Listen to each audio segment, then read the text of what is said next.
Continuamos con la última sesión ya del seminario.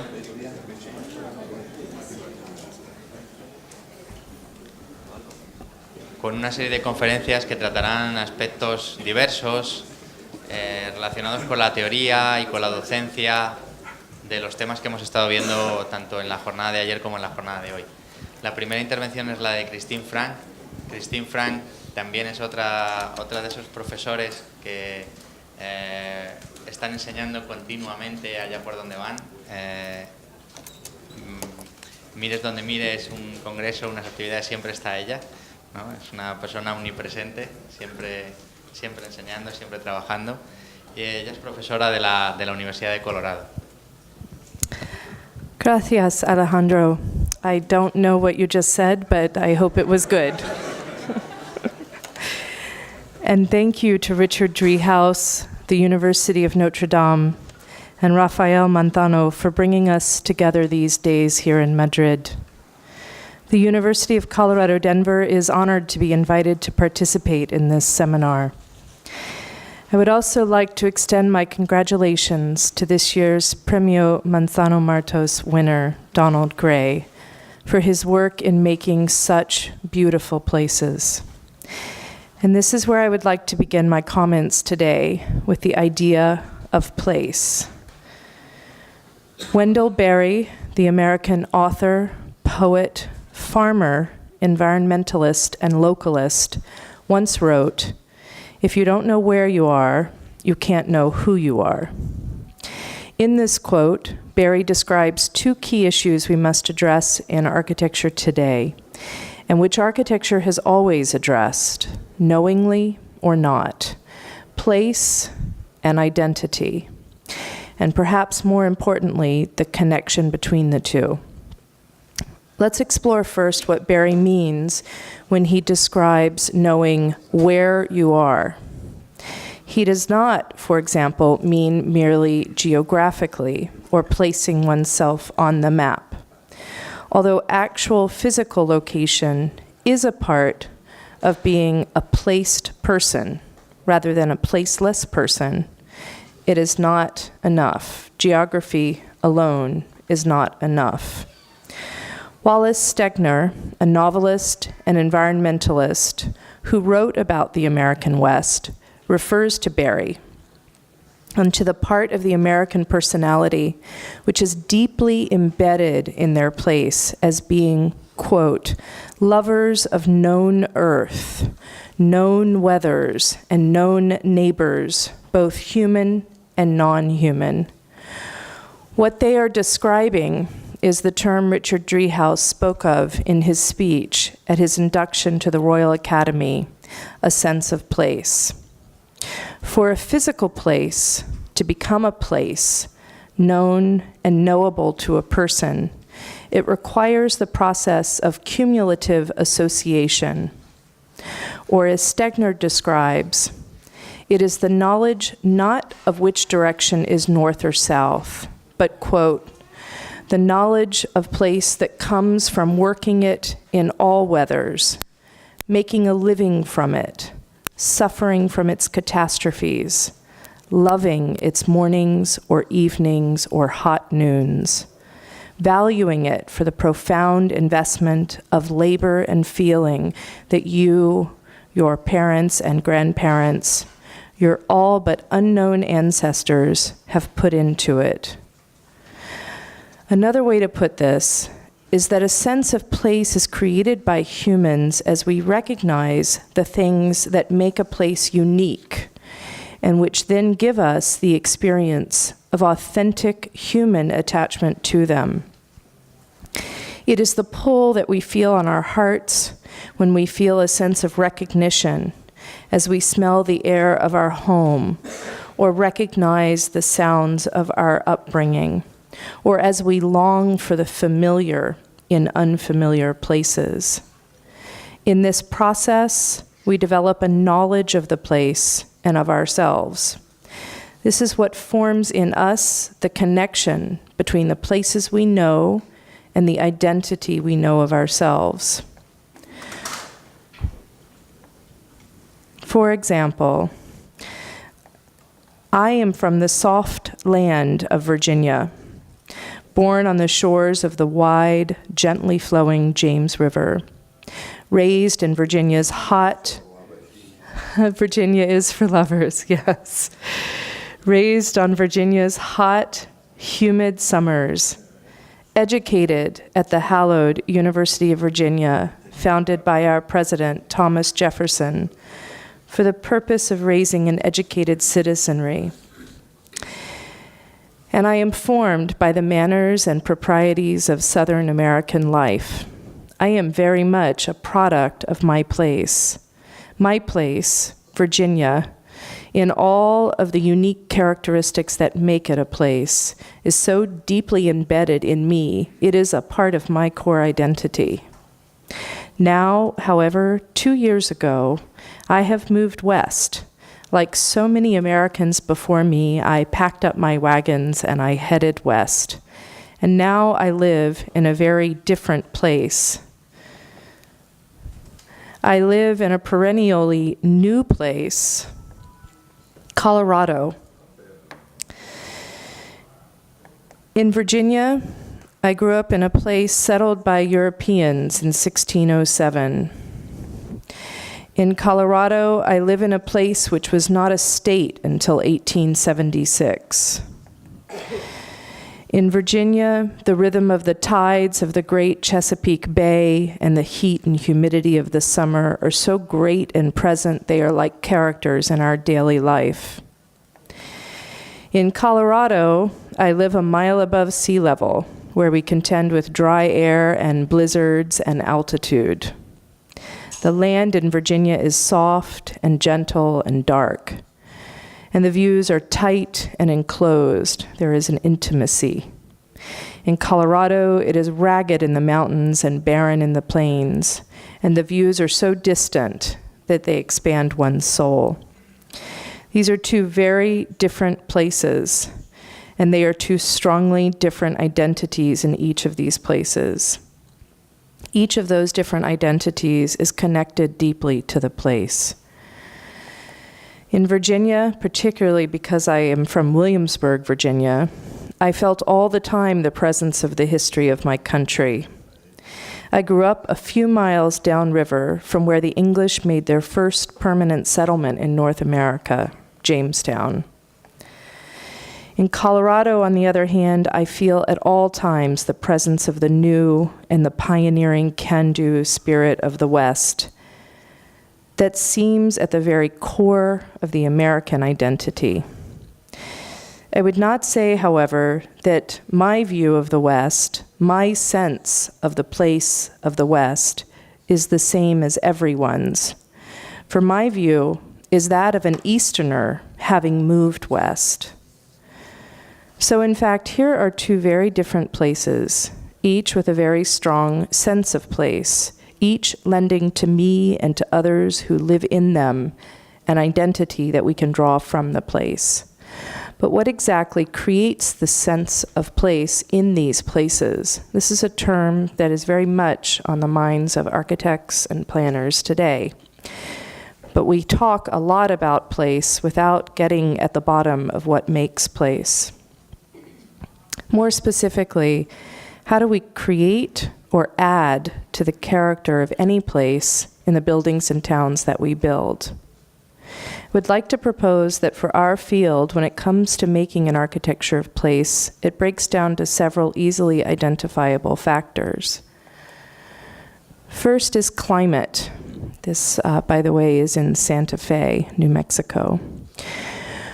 We build very different building masses in places where it is hot and dry versus places where it is cold and damp. We build different roof forms in places where it rains torrentially versus places where we need to collect every last drop of water for our use. We build very different sized openings where we need to bring light versus places where we need to shade ourselves from the harsh light of the sun. Historically, the climate of any given place has driven architectural form. That has resulted in a rational, place-sensitive, place-responsive architecture. Today, we don't do that so much. Second is geography. This is in Mesa Verde, by the way, part of the earlier history of the West and our native indigenous peoples. The second aspect of making an architecture of place is geography. When we come from a place where the soil has heavy clay deposits, we make places of brick, as we did in Tidewater, Virginia. But when we come from places covered in forests, we develop an architecture of wood, such as Taisto showed us from Finland. Factors such as the color and composition of the soil, the species of trees, the types of stone, all of these have historically resulted in an architecture very much grounded to the colors and textures of its place. Again, this has resulted in a rational, place-sensitive, place-responsive architecture. And today, we haven't been doing that so much. And while there are other factors we could delve into which dictate the qualities that define any place, and thus can define the character of its architecture, I would like to focus on only two final factors, which are less clear, a little less scientific than climate or geography. First is culture. Our different cultures have resulted in different forms we have made for ourselves to live together as communities, and the different building types that we build for the different purposes our communities have. As an example, let's take the difference between the courtyard house type and the American single-family detached house. The American single-family house, sitting alone on its plot of land, delineated by a fence, not touching its neighbors, is very much a metaphor and perhaps a direct expression of American individuality and independence. When today we come to build, we as practitioners and you students as future practitioners, when we come to build in any new place, we need to understand how the people of that place will or will not live together in order to make building forms which will make sense for the culture of that place. The last aspect I want to look at that I think makes sense of place is that of history. Our places are very much defined for us as a place with a particular identity connected to their history. So, for example, the architecture of my hometown, Williamsburg, Virginia, returns consistently to its roots of the English colonial. In Denver, Colorado, where the oldest remaining buildings date to the 1870s, except for some earlier mining settlements and indigenous architecture, the predominant character is the Victorian, the bungalow, and the eclecticism which characterized architecture in the western states as the United States expanded west. But history is deeper, far deeper, than the accumulated physical styles of a given place. History might be a road remembered, like the way the center of Old Madrid's medieval street pattern contrasts with the orthogonal grid of later developments in Madrid. But does the fact that history plays an important part of the definition of place mean that we must always build in the same way that we always have in a certain place? With respect to my colleagues Leon Krier and Ettore Mazzola, who yesterday showed us the patterns their students studied before designing new buildings, I would like to say that I think we must move away from trying to make things that are contextual and instead simply try to make things which are beautiful and rational and durable. And I would like to digress for a moment to address some issues their talks raised for me yesterday. First, let me say that they have achieved very good work with their studios and very different work. And I know, for I have done exactly the same sorts of projects, where in order to have the students design in a place, I have them first study the architecture of a place, to learn its patterns, to know its ways. But I think we are having to do this today because architectural education has become so lost. Students do not know where to begin. Professors do not know where to begin. We have no common culture of building today, except for the glass boxes of international modernism, a stylistic movement which is now a century old. And so we have to begin with very simple lessons with our students. But we run the risk of not moving beyond stylistic reproduction.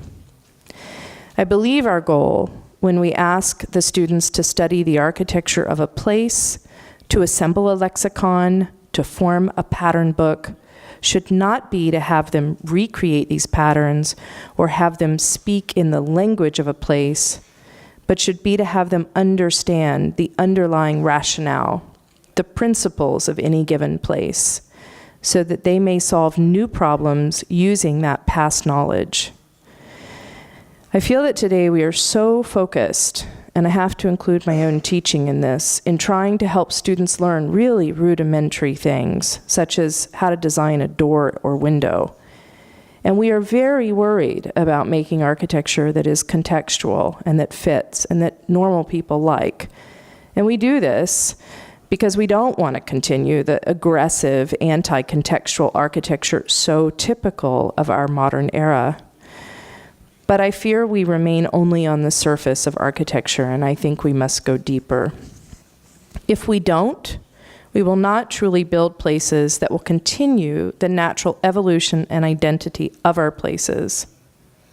And what happens when we don't manage to build places, real places, places which speak of the sun, the soil, the wind, places which contain the memory of a people?